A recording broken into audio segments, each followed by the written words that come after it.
Thank you everyone for being with us. This is the SkyTouch Technology webinar on hospitality trends for 2018. Today's webinar is brought to you in conjunction with Asian American Hotel Owners Association, the largest association dedicated solely to the interests of hotel owners, and STR, the source for premium global data benchmarking, analytics, and marketplace insights. My name is Joshua Molina, and I will be your host today. The hospitality industry is constantly changing, and as we start a new year, we turn to industry experts from STR and AAHOA to shed light on trends to look for in 2018. And we welcome your questions. If you have a question, please type them in the WebEx chat bar under Q&A so you can see your questions. We begin with Elise Carfree. She is a business development executive on the industry partners team at STR and Hotel News Now. Her primary role is to assist vendors, developers, investors, consultants, and others in finding the STR data and Hotel News Now advertising solutions to better their business and make informed decisions. She has been with the company since 2011 and enjoys working and living in her native city of Nashville. Elise, take it away. Thank you so much, Joshua, and thank you, SkyTouch, for hosting this. I am certainly very happy to be here with you guys today.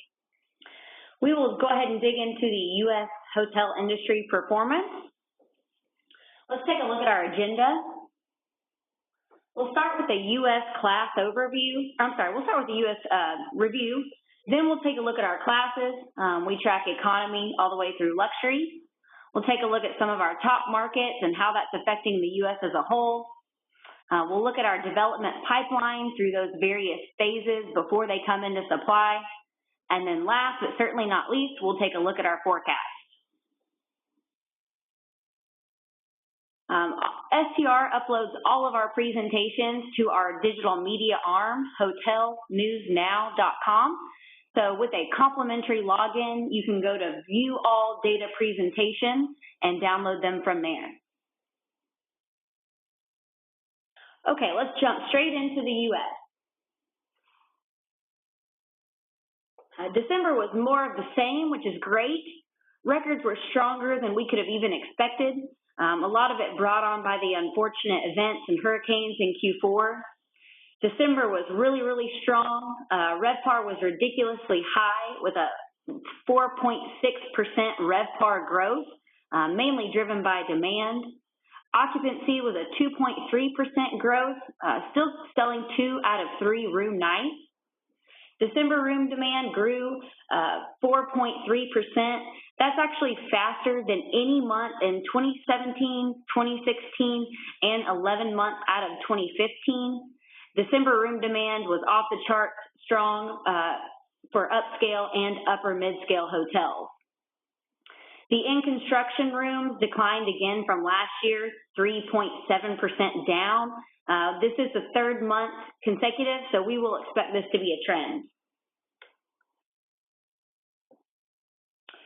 And ta-da, operators are very excited. December 2017 made the 94th consecutive month of RevPAR growth. So thank you to Jan Freitag for that slide there. December rounded out a full year for us. We ended the year with the most rooms sold ever. Room demand was a lot higher than we had expected. We had forecasted 1.7% for the year, and again, due to a Q4 that was out of anyone's expectation, we ended with a 2.7% increase there. Occupancy, ADR, and RevPAR were all record for the year end, and we're expecting more records in 2018, so we'll see that when it comes to our forecast. Here's a look at 3 markets that drug down those U.S. results. New York City, as usual, feeling the effects of all that supply coming in. San Francisco, we will expect it to be better in 2018 as that convention center reopens, but we can see San Fran was really affected by that this year. And then Miami, still feeling some Zika, but also that supply there. We see the difference between the U.S. with those markets and without those markets. A 0.3% difference. And then on this next slide here, we actually take a look at the 2 states that continue to help those weaker U.S. results. No surprise, Florida and Texas, the two main states affected by the Q4 events, major difference there in the U.S., bringing up that RevPAR percent. Hotels continue to provide a safe haven not only for the hurricane victims, but also for the workers that are there helping those states to rebound. So certainly we'll continue to see that affected in 2018. And this next chart here just shows that Q4 really is an outlier. Natural disasters are taking a toll. Climate change is real. We do expect there to be more weather patterns creating that noise in the data. Perfect example that I can relate to, I was in Colorado last week, and the snowfall there is just significantly lower than normal. So, many things affecting the hotel industry and the tourism in those areas where the weather is affecting it. And if you've seen any STR presentation before, you're familiar with this slide showing the relationship between the supply and demand growth here. You'll see the 3 recessions plotted in history. That blue line really demanded back or bounced back post 2009. The supply line in red is just slow and steady increase. Currently, demand has actually bounced back stronger than we had expected. There was a nervous moment when the line started to touch, but it's bounced back nicely, and we are once again happy.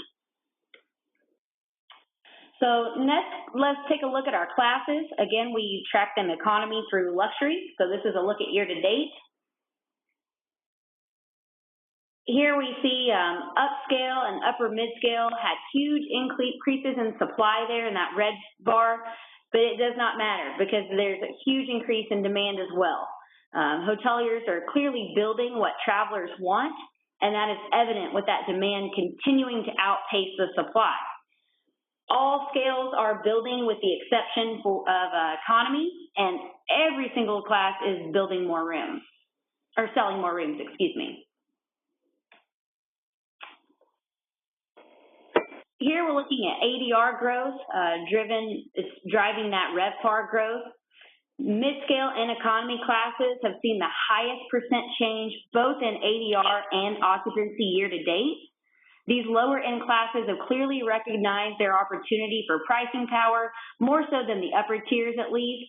Both ADR and occupancy growth are contributing to that RevPAR growth in the classes.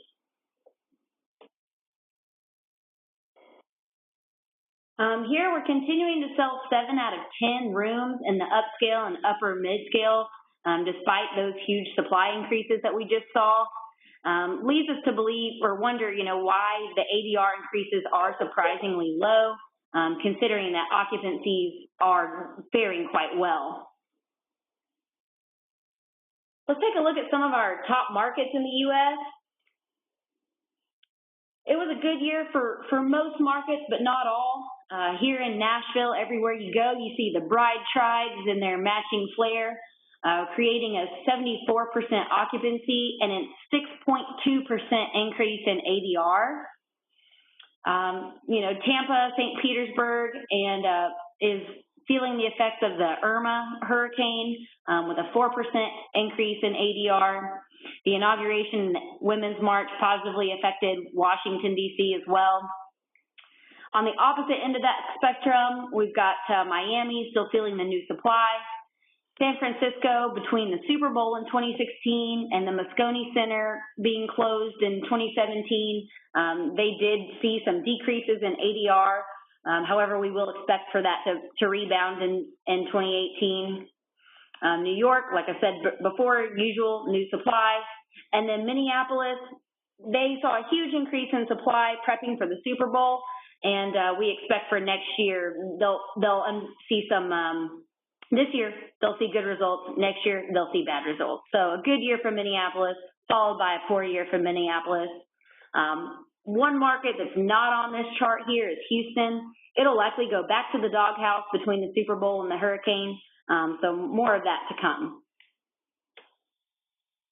Take a quick look at our pipeline, look at the developing properties and what actual supply is coming in. We do track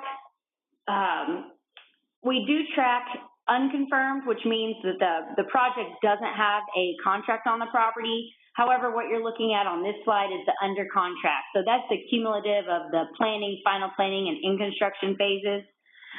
The number of rooms in construction declined 3.7% from December of 2016. This is 3 consecutive months of decline, so we will expect for that to be a trend now. This decline really should help the industry take advantage of the existing supply, hopefully build some of that pricing power, and it will make developers and lenders alike feel a little better about the projects that they currently have on the table. On this next slide here, we see that the construction pipeline is leveling off below the prior peak, actually 31,000 rooms below the prior peak. As I mentioned, we do collect the various phases from unconfirmed through in construction. Each of these phases has a different timeline of completion. And when we look at our pipeline projection, the number of rooms to open 2 years out is highest in 2017. So that would lead us to believe that pipeline should start to peak in 2019. So it is indeed not quite at peak, but it is starting to slow. And we wonder, where are they building? Limited service construction is the name of the game, as we've been seeing. Between that economy and upscale classes, that's 72% of rooms in construction, mainly for the same reasons: cost to build, financing, and the return on those types of properties. As we saw earlier, this is where the majority of demand is, so that new supply should fare pretty well, especially in those upscale and upper mid-scale classes. Let's take a look at our forecast. This was just released at the ALIS conference last month in January. A couple calendar shifts that will certainly be affecting 2018. Easter moving from April to March will not only affect those months, but it'll affect the quarters as a whole. Halloween moving from Tuesday to Wednesday, put that in the middle of the week. We expect to see meeting planners really staying away from booking conferences that entire week due to that holiday move. And then a couple market level events, the Super Bowl moving from Houston to Minneapolis, the San Francisco Moscone Center reopening should bring back some demand there, the inauguration of Women's March, and then again, Houston, Florida, California, due to the Q4 events, certainly infected 2017 and will affect those changes in 2018 as well. And here are the numbers. 2017 RevPAR ended up at a positive 3% due to that strong Q4. And in 2018, we've projected a 2.7% increase. And then in 2019, a 2.4% increase. So needless to say, 2018 and 2019, we both expect more record years to come. Just a couple takeaways here. U.S. demand is still strong. The RevPAR growth is still steady. Supply growth is starting to slow. And STR forecasts another record year in 2018. And Joshua, that is all I have, and I will turn it back over to you. Thank you so much, Elise. That's a lot of really great information. Again, questions, please type in the WebEx chat bar. So far, we've gotten questions about will we have a copy of the presentation? Yes, after the presentation, we'll send a video link so everybody can watch this again and share it. But any other questions as well, type them into the WebEx chat bar. Right now, we turn to our next guest, Hitesh Patel. He's an AAHOA board member serving as the Mid-South Regional Director who represents hotel owners in Kentucky and Tennessee, and a member of the Executive Committee of the Tennessee Hospitality and Tourism Association. Like many second-generation hoteliers, he grew up learning firsthand all aspects of operations. He obtained his undergraduate degree in hotel and restaurant administration from the University of Tennessee and earned his MBA from Emory University with concentrations in real estate, strategy, and leadership. Please welcome Hitesh Patel. Thank you. SkyTouch for sponsoring this event today. So welcome, everyone. I'm going to talk a little bit about hotel trends and what I see happening in 2018. As Joshua mentioned, I've been blessed to have grown up in this industry. I was born into it, and I've done operations and development, both sides of it. And in preparation of today's presentation, I really not only looked at my experiences, but I reached out to a lot of my colleagues across America that are in development and operations to really gauge from them on what they see as some trends happening in our industry. And so before I go into my presentation, I want to just really point out a few high-level items for everyone to be aware of.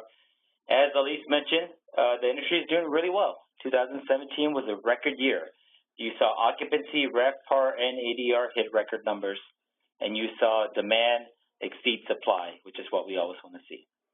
Macroly, we see interest rates climbing up slowly. We see the Treasury rate near 3%, and that's going to have an effect. So those of you that have existing hotels, as your debt is coming up for renewal, you're going to see your interest rates actually going up, and that's going to impact your bottom line of what you have to reinvest back into your business and for future development, along with new projects, which are going to see a higher interest rate as the year goes along, and in the future, which I believe is going to have an impact on the growth of development that's happening within the industry. Another item, along with interest rates, is lending. So lending in particular is starting to tighten up a little bit. You're seeing lenders starting to lend on relationship. And it's not to say it's 2009, but I'm saying that it's not 2013 and 14 either. So you are seeing this trend in which they're not as bullish when it comes to lending, which is requiring developers to get a little bit more creative when it comes to maybe putting in more equity into their projects or bringing in alternative financing. And finally, this is an item that I will touch on throughout my presentation, is the consumer needs and wants.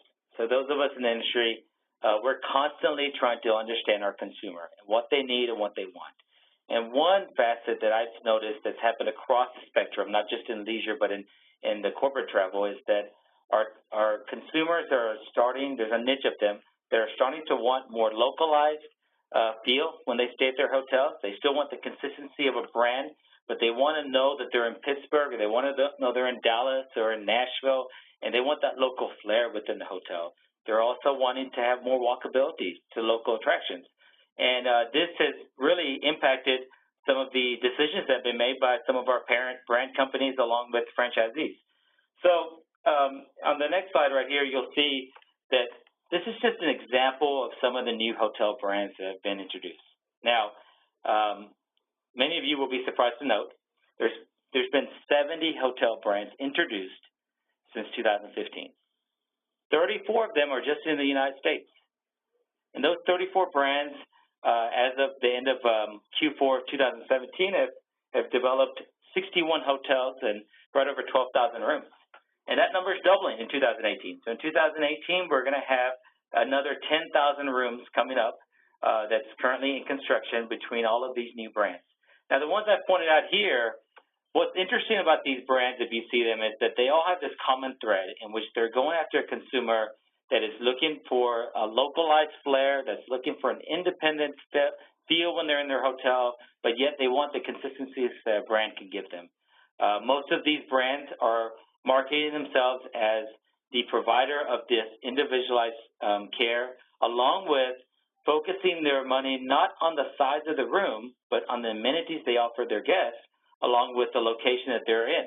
So a lot of them are trying to go into those high barrier of entry markets in order to really give the consumer this localized feel and maybe not invest as much in the actual size of the rooms and the amenities that's offered in the rooms. So the question bears is what effect will a downturn or a correction in the market have on these new hotel brands? I tend to believe that a lot of them, the pipeline that you see, you may see some reduction in some of them because the first that are new to the industry. But brands like Hilton have done a great job with, for example, True. What they've done is they've identified markets, have saturated their other brands into that market, and they're all performing well. They find that they have developers that are looking for more opportunities to get into that same market, and so they've created brands like True that are under the same parent umbrella CR into these strong markets, which give the consumers another option and give the developers another option to go under a parent umbrella that has a strong CR system. And so this is something that you're going to continue to see the hotel parent companies coming up with new brands that can help meet this niche requirements of our consumers, along with giving other opportunities for them into these saturated markets. So next, let's talk about a concept that is something that, I put some thought behind that I feel like is something that maybe we're not realizing that's happening in this industry. We have this concept of operators going to developers. So what does that mean? So historically speaking, most hotel owners, the majority of them would own somewhere between 1 to 3 hotels. And over the last few years, you've seen this transition of those owners of a few hotels transition to somewhere between 7 and 9 hotels. And what does that mean? Well, now they have this larger breadth of portfolio of hotels, and they're at this crossroads trying to decide, do I want to continue to be an operator and a developer, or do I want to just focus on development? And many people are choosing to go down the development route, and they're outsourcing the operations. And because they've realized when they get to 7 to 9 hotels, they have to have a centralized management structure that's above the hotel level, and they feel like they're better suited to be developers. And so when they outsource that management, the impact of that is pretty tremendous. You have these third-party management companies that focus on service, focus on operations, which will result ultimately in better serving the consumer. And then you have these traditional operators that are now focusing on development, and what that means is they're going to come in with a different perspective when it comes to developing hotels. They're bringing in their expertise as operators, and they're getting creative with the concepts of the brands that they're going with. They're getting creative with the actual construction of the hotel, and therefore I believe that this has impacted the onslaught of dual-brand hotels you see. So dual-brand hotels, and this concept means you have one building that hosts 2 different brands, typically under one parent company, such as a Marriott Courtyard and a Marriott Residence Inn. And that would be within one building. And historically speaking, you would traditionally only see those in the top 10 MSAs in the country. And over the last few years, what you've seen is you've seen this occur in Tier 2, Tier 3 cities. Part of it is because of the real estate constraints that they have. But part of it, I believe, is because they have found that there's a lot of economies of scale when you go with dual-brand hotels.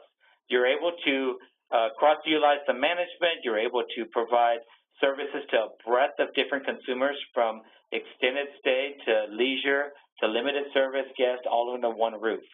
And the brands themselves are enjoying this because they have the opportunity to get multiple flags out to a local marketplace in a much quicker time frame because they're doing it all under one roof. Along with dual brands, as you'll see on this slide right here, you're also seeing this concept of hoteliers going not just to downtowns, but going to downtown markets in Tier 2 and Tier 3 cities. And so historically speaking, Tier 2 and Tier 3 cities for a number of years were known as 9 to 5 downtowns. So at 5 p.m., all of the local corporate offices would close for the day, and all the workers would go out to the suburbs and go stay in the suburbs. All the restaurants would shut down, and downtown would essentially become a ghost town. And now you're seeing these downtown municipalities really being active on trying to revitalize that downtown and making it a 24-hour city. And that's resulted in residential development in a lot of Tier 2, Tier 3 cities, and restaurants and retail that's open later in the day after 5 p.m., and hotel developments. And case in point, I'll talk about the town I live in, Knoxville, Tennessee.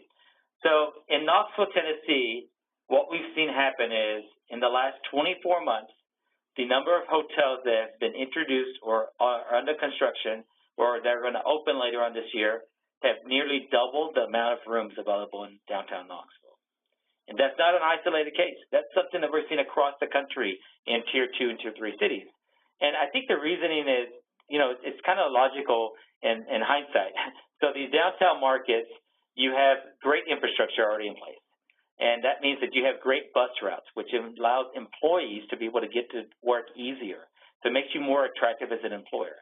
You also are able to service the changing needs of the consumer, which is a lot of consumers are wanting walkable to retail, walkable to restaurants, and that serves that purpose because you're near a cluster of businesses. You also, as a developer, you're kind of protecting yourself to some extent because even though there's a lot of logistical and financial increases in going into a downtown market, because of the real estate constraints, you also are meeting this barrier of getting into a high barrier of entry market, which protects you in the long run as developments happen and cluster of hotels come into a marketplace. And so my question is, what are we going to see happening in these tier 2, 3 cities, which historically the downtown markets haven't had a lot of smaller boxes, and usually 3 to 5 miles outside of those downtowns is where you'll see the cluster of hotels. I'm curious to see what happens to those hotels over the next few years as these downtown developments happen in cities like Knoxville. And along with that, I think that it's important to point out that not only has downtown development really been occurring a lot, but something that's really, I think, going to impact, which has already impacted the amount of supply that's coming to the marketplace nationally, is construction cost. So you see throughout the country, if you can see in this next slide here, that there's been a lot of development of hotels and real estate in general that's seen an increase in construction costs. Well, in the hotel industry, we've seen about a 20% increase in the cost of construction in the last 2 years alone, primarily due to labor. Because of the low unemployment that we're enjoying, labor has really went up a lot in construction. And think about the impact of that. So you're a developer, you've identified a site, you're looking at a brand. 2 years down the road, once you've actually done the architectural drawings, went through the feasibility studies, and you're ready to start construction and start your bidding process, you realize that there's a 20% increase in cost of your construction. And so now you're having to really evaluate as a developer, are you going to get some creative financing through EB-5 money, or are you going to put more money down as equity? And both of those effects will affect the growth that happens in new construction developments. Many of the developers I talk to pointed to this single fact as one of the main reasons why they're looking to develop the hotels they've committed to in their pipeline, but they're currently not looking at adding on a lot of new hotel projects until they've seen some type of equalization in construction costs, because there is a feeling that construction costs have gotten quite expensive on the labor side, and that there has to be some type of leveling of that as a correction happens in the marketplace. So I hope that, this is just a few trends that I've seen. As you've noticed, we have macro items we need to think about, like interest. We have the ever-changing consumer, and we have trends that we're seeing in construction, along with this movement of, meeting the consumer needs by building dual-brand hotels and going to downtown Tier 2 and Tier 3 cities. This is my presentation. I hope that I was able to give some knowledge base of where my basis is coming from. This is my email address. Feel free to reach out to me with any questions you may have, and I will pass it back over to Joshua. Thank you. Thank you so much, Hitesh. And just a reminder, if you'd like to meet with Hitesh one-on-one after this presentation, he'll be at the AAHOA Convention and Trade Show in Washington, D.C. on March 27th through the 30th. Now we'll go to questions. If you haven't had a chance, please type them in the Q&A section of the WebEx chat bar. One question I see from Samuel says, how is the sustainable hospitality demand, and what states are more interesting for this segment? I'll open that to either Hitesh or Elise. Sustainable hospitality demand, what states are more interesting for this segment?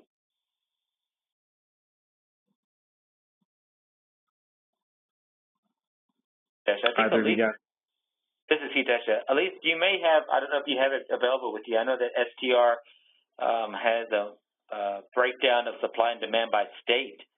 Maybe that would provide some data that could probably help answer Samuel's question.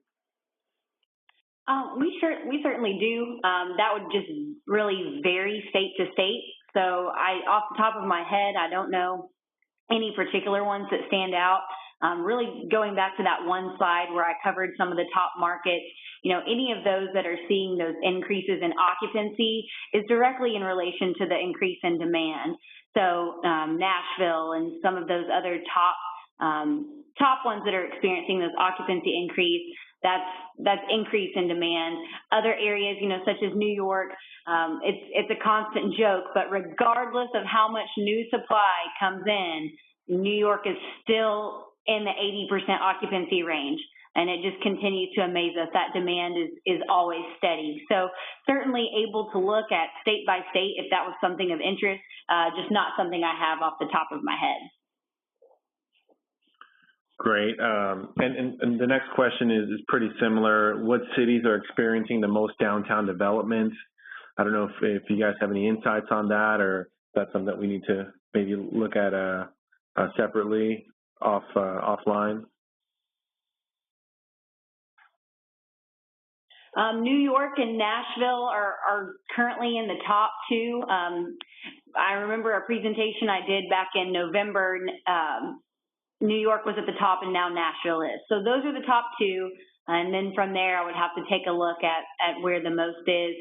We do have a report called the Pipeline Outlook, and it actually compares pipeline in development to existing. And that's really more interesting than just the numbers as a whole, because it really allows you to see what's there and then what's coming into supply, and that ratio versus just the solid numbers.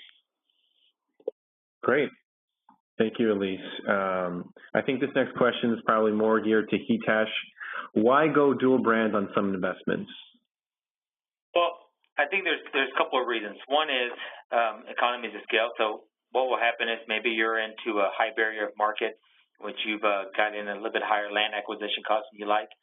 By going dual brand, you open yourselves up to being able to service multitudes of guests. And so I'll give you an example. I have a colleague of mine that's building a courtyard residence inn combo. And so when I asked the rationale behind it, he said that I think that there's enough demand for both in this marketplace, and he wanted to get somewhere between 180 and 220 rooms, but he didn't want to commit to just one brand and try to go after one type of clientele. And so by doing two of them within the same umbrella family, like Marriott in this case, he was able to service the needs of both of them, and he was able to get some economies because he's under one roof, which would make the project cost itself much less. And then you have some sharing of resources when it comes to the management of the actual two hotels, and the sharing of real estate space within the actual hotels, which, he factored in that would save him millions of dollars over the life of his investment. Great. Thank you. This next question is from Natalie. She says, is the peer-to-peer lodging, for example, Airbnb, still impacting the industry? That's a great question, and it's a common question. We do work with Airbnb. We haven't done any recent studies, so the data that we do have isn't very compelling. So really, in a sense, yes, of course, it's affecting it to some degree. However, the type of traveler that Airbnb and all of these other, alternative vacation rental type companies are doing, it's really affecting a different demographic. So maybe not so much those business travelers, it's more the extended stay long term. Having said that, everything we've seen, as Hitesh and I both said to you on this webinar, the industry is great. We're hitting record years. We expect to continue to hit record years. So I'm sure, yes, there are some instances where it might be affecting performance, but as far as we're concerned, we're very happy. Things are very good. So any major concern is not very compelling. Great, thank you. And I think that's all the questions I have on the WebEx Q&A chat. Before we go, I want to let you know about our next webinar. It's just a month away. We're partnering with SHR, and the topic is what's in your distribution toolbox. Be sure to sign up. There's a link on your screen, or you can go to skytouchtechnology.com in our resources section. We have links to this and all our past webinars as well. And again, just a thank you to all our panelists. You have their contact information here on your screen. Feel free to reach out to them or to us if you have any further questions. And again, thank you for joining us, and we hope you have a great rest of your day.